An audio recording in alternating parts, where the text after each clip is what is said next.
અલ્પ્રાઝોલમ tablet પાવડરના કેસમાં એટીએસની તપાસમાં સમગ્ર મામલે ખુલાસો થયો। 107 કિલો જેટલો અલ્પ્રાઝોલમ ટેબ્લેટનો પાવડર ઝડપાઈ ગયો છે। આ સમગ્ર મામલે 6 આરોપીની ધરપકડ કરાઈ છે।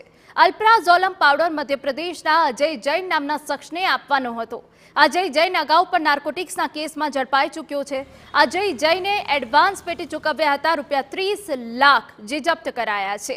એટીએસે મોડી રાત્રે અજય જૈનને પણ ઝડપી પાડ્યો। આરોપીઓએ અલ્પ્રાઝોલમના પાવડરમાંથી ટેબ્લેટ બનાવવા અને તેમાં અન્ય રસાયણો ભેળવવા 7 દિવસ પહેલા ફેક્ટરી ભાડે લીધી હતી। આરોપી રણજીત ડાભી, વિજય મકવાણા, હેમંત પટેલ, લાલજી મકવાણા અને જયદીપ મકવાણા જોબ વર્ક પર ખંભાતના નેજા ગામે ગ્રીન લાઈફ ઇન્ડસ્ટ્રીમાં અલ્પ્રાઝોલમ પાવડર પર કામ કરતા। પકડાયેલા આરોપી વિજય મકવાણા અને હેમંત પટેલ કેમિકલની ડિગ્રી ધરાવે છે।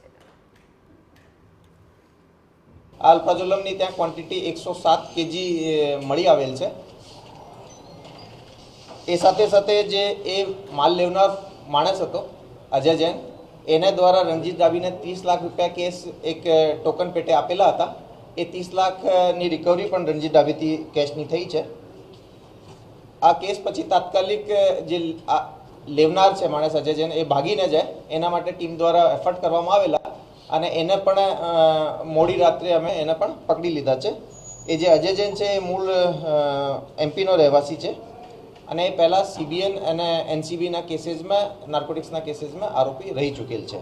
આરોપીઓએ 16 જાન્યુઆરીથી દવાનો પાવડર બનાવવાની શરૂઆત કરી હતી, જેનો નાની માત્રામાં જથ્થો બનાવી તેને સેમ્પલ તરીકે તૈયાર કરાયો હતો। મંજૂરી વગર ઉત્પાદન થતી અલ્પ્રાઝોલમ દવા નાર્કોટિક્સ ડ્રગ્સ તરીકે ગણાય છે। આરોપીઓએ અલ્પ્રાઝોલમ બનાવવા કોઈ લાયસન્સ લીધું ન હતું। આરોપી પાસેથી અલ્પ્રાઝોલમ પાવડરનો 107 કિલો જથ્થો ઝડપાઈ ગયો છે।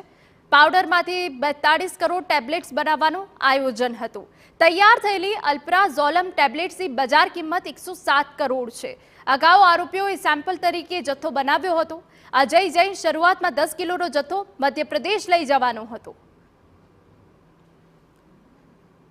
અલ્પ્રાઝોલમની જે બેસિકલી ટેબ્લેટ છે સિડેટિવ હોય, નીંદ માટે યુઝ થતી હોય છે અને સામાન્ય રીતે માર્કેટમાં 0.25 mg या 0.5 mgની આ ટેબ્લેટ્સ બીકતી હોય છે।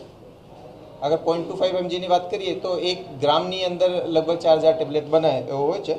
તો આ જે કમ્પ્લીટ ક્વોન્ટિટી છે 107 કેજી, એમાં બીજા બાઇન્ડિંગ કેમિકલ્સ અને ડાયલ્યુટર વગેરે મળીને લગભગ 42 કરોડથી વધારે ટેબ્લેટ્સ એમાંથી બનવાની શક્યતા હતી અને એ ટેબ્લેટ બન્યા પછી આની જે સ્ટ્રીટ લેવલ વેલ્યુ છે એ લગભગ 107 કરોડ રૂપિયા થાય છે। સમાચાર સુરતમાંથી કે જ્યાં ગોડાદરા વિસ્તારમાં તબીબ પર હુમલાના